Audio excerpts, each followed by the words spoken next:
usia dindingan. Perkenalkan, nama saya Maksima Buat. Perkenalkan, nama saya Pandai Mamumaya. Perkenalkan, nama saya Natalie Pandawira. Kan nama saya Agus Vivianti Mustafa.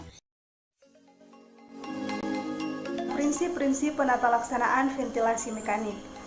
Ventilator mekanik adalah alat yang digunakan untuk membantu pasien yang mengalami gagal napas. Pada prinsipnya, ventilator adalah suatu alat yang bisa menghembuskan gas, dalam hal ini oksigen, ke dalam paru-paru pasien. Ventilator bersifat membantu otot pernafasan sehingga kerja otot pernafasan diperkuat.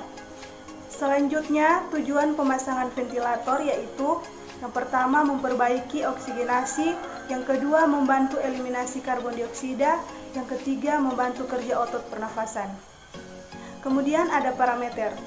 Yang pertama, tidal volume adalah jumlah udara yang diberikan pada pasien tiap napas, satuannya mililiter. Yang kedua, respiratory rate atau frekuensi adalah jumlah napas pasien atau mesin atau keduanya dalam 1 menit, satuannya napas per menit. Dan yang ketiga, minute ventilation adalah jumlah udara yang diberikan pada pasien dalam 1 menit, satuannya liter per menit. Pernafasan ventilasi mekanik. Pernafasan ventilasi mekanik terbagi menjadi 3. Yang pertama, Tringer. Tringer adalah sinyal untuk memulai proses inspirasi atau katup inspirasi membuka. Limit.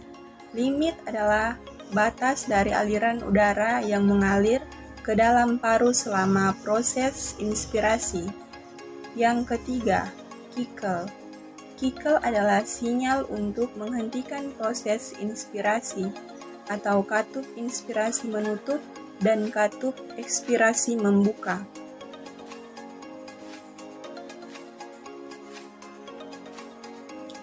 Yang perlu diperhatikan adalah volume kickle, time kickle, pressure kickle, dan flow kickle.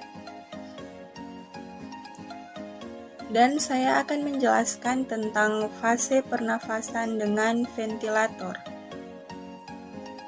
Yang pertama, inspiratory time. Inspiratory time adalah waktu yang diperlukan memberikan volume tidal, satuan, dan detik. Fraction of inspired oxygen.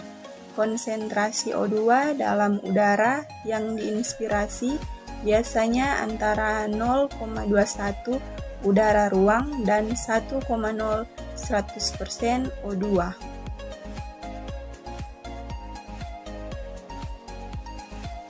Penilaian ventilasi. Ventilasi, proses keluar masuknya udara dari atmosfer ke dalam sistem respirasi. Inspirasi, ekspirasi. Parameter terdiri dari tidal volume, respiration rate, minute volume. Penilaian oksigenasi. Pertama, PO2, SPO2, kurva disosiasi O2, parameter 1, fraksi oksigen, 2 positif, and expiration pressure atau PEEP. Pemantauan ventilasi dan oksigenasi. Yang pertama, alarm.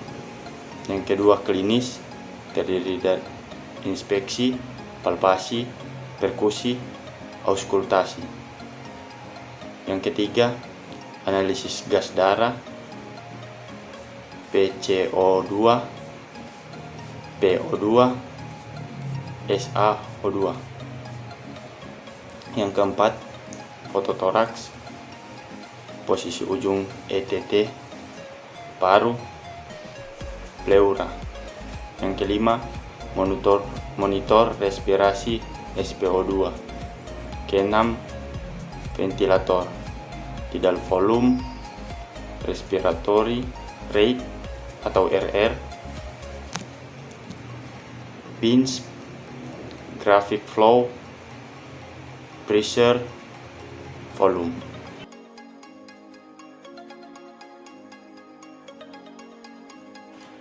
Alarm Alarm yang terdapat di ventilator adalah alarm untuk volume, tekanan jalan nafas, batas tekan, apnea, dan temperatur untuk humidifikasi.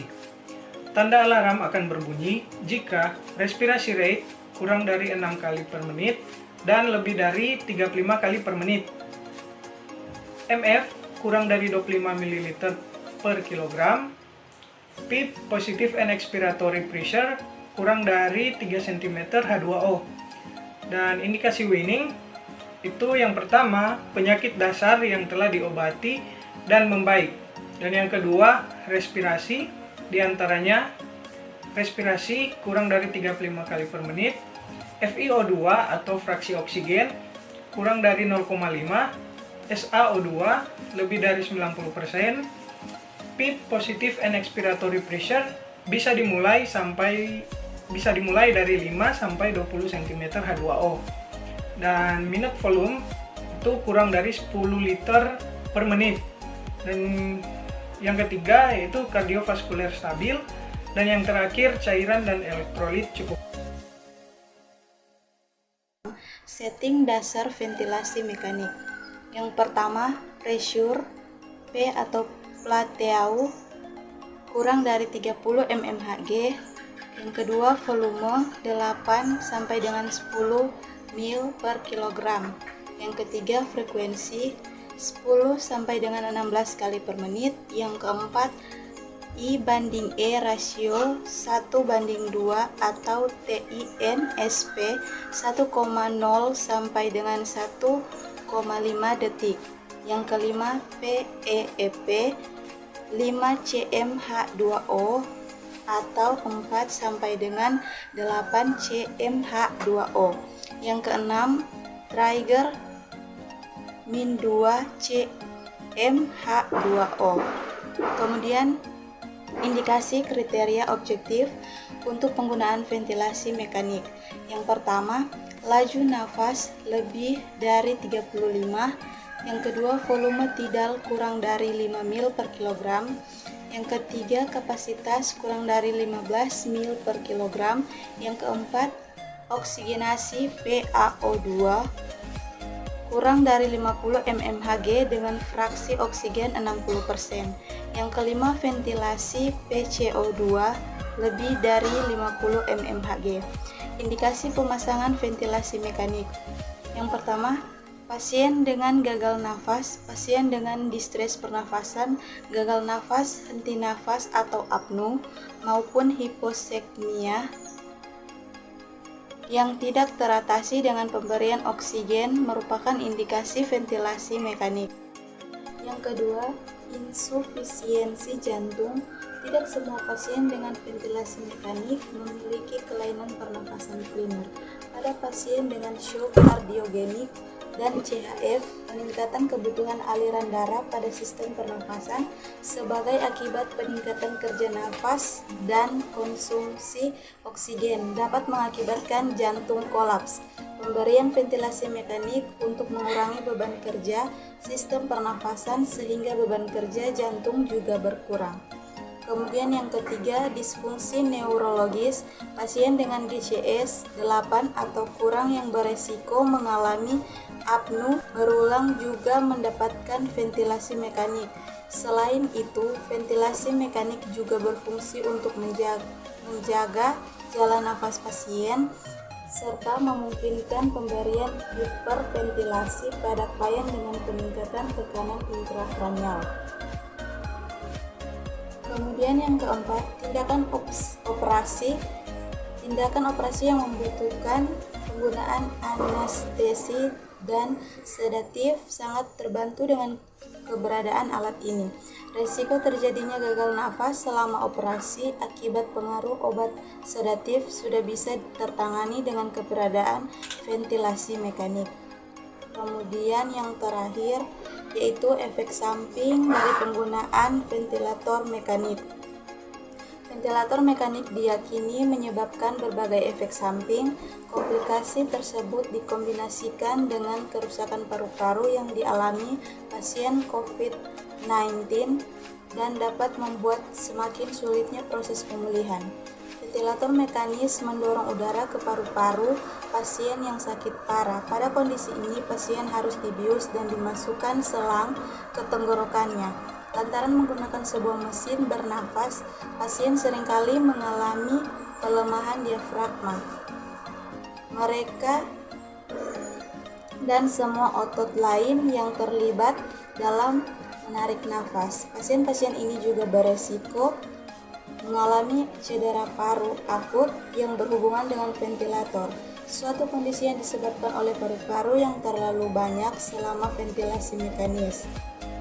Pasien yang berventilasi juga berisiko tinggi mengalami infeksi dan banyak yang berisiko mengalami komplikasi psikologis, seperempatnya mengalami gangguan stres pasca trauma, dan sebanyak setengahnya mungkin menderita depresi. Lanjutan.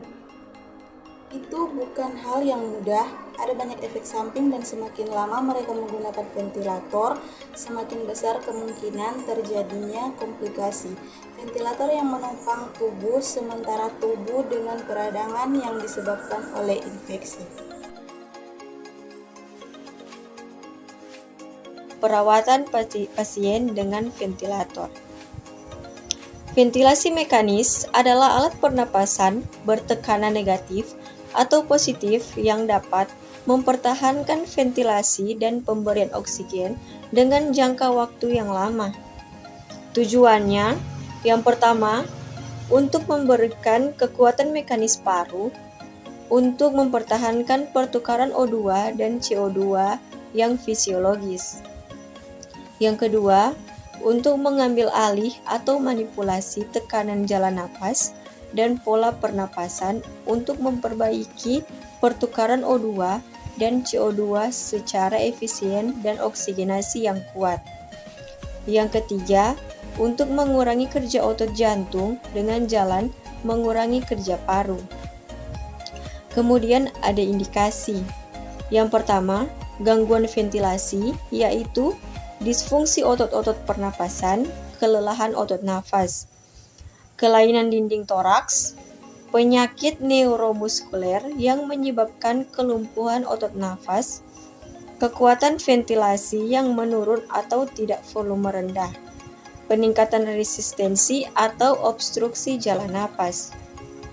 Yang kedua, gangguan oksigenasi, hipoksemia yang sukar diatasi, misalnya edema paru atau penyakit paru yang lain.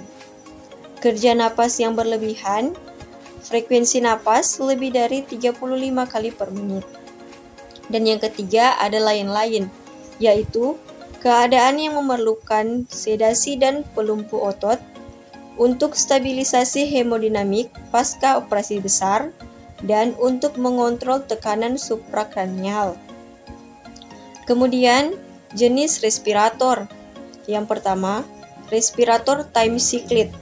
Pernafasan yang diberikan diatur oleh waktu, jumlah udara yang dipompakan mesin akan berhenti sesudah waktu yang ditentukan, sehingga akan terjadi proses ekspirasi.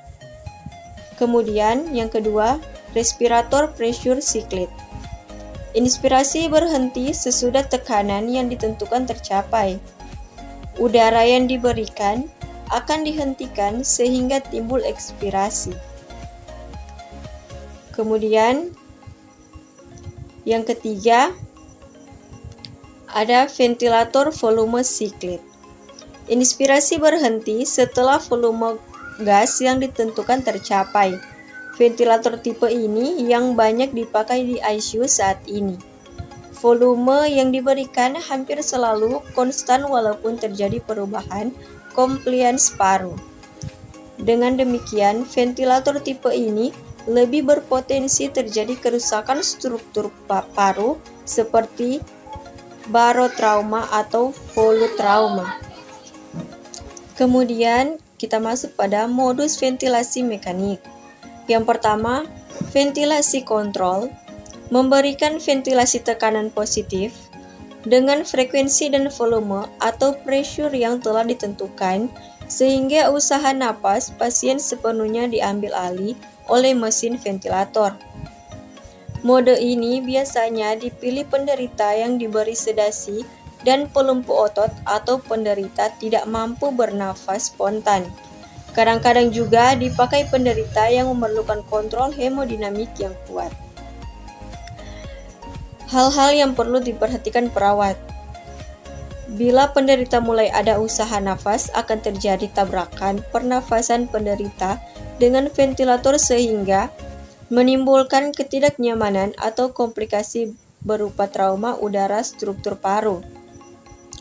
Kemudian, kontrol yang terlalu lama atau dengan tidak volume yang tinggi dapat menimbulkan penurunan curah jantung dan ketidakstabilan hemodinamik sehingga observasi hemodinamik harus ketat. Kontrol yang berkepanjangan dapat menimbulkan ketergantungan penderita respirator, atrofi otot nafas sehingga proses penyapihan sangat sulit. Yang kedua, ventilasi assist control. Ventilasi AC memberikan ventilasi volume saklit dengan jumlah udara dan frekuensi yang telah ditentukan. Hal-hal yang perlu diperhatikan perawat yaitu berpotensi menyebabkan ketidakstabilan hemodinamik. Komplikasi hiperventilasi dapat menurunkan rangsangan pernafasan sehingga perlu diperhatikan jumlah pernafasan. Bila setting tidak tepat, dapat menyebabkan kelelahan bagi pasien. Yang ketiga, sinkronis intermittent mandatory. Respirator akan memberikan sejumlah udara atau tidal volume dan frekuensi saat tertentu, sehingga dengan nafas spontan pasien, metode ini penderita dapat nafas spontan sesuai dengan frekuensi dan tidal volume yang dikehendaki, sedang ventilator akan menyesuaikan saat yang tepat untuk memompa udara sehingga dapat sinkron dengan nafas spontan pasien. Hal-hal yang perlu diperhatikan perawat yaitu PEEP yang tinggi dapat menyebabkan hipotensi karena venous return yang turun. Perlu memantau hemodinamik, perfusi perifer terutama produksi urin. Kemudian, komplikasi ventilasi mekanik yaitu yang pertama komplikasi saluran nafas yang ada aspirasi, trauma jalan nafas, kerusakan pipa suara, dislokasi pipa ETT, dan infeksi. Yang kedua, komplikasi paru, barotrauma, volutrauma, biotrauma, keracunan oksigen.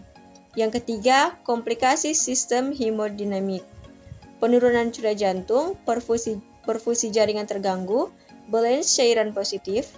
Dan yang keempat, komplikasi saluran cerna, distensi abdomen, hipomotilitas usus. Yang kelima, gangguan fungsi ginjal. Yang keenam, sedasi dan kelumpuhan otot nafas. Dan yang ketujuh, gangguan psikososial.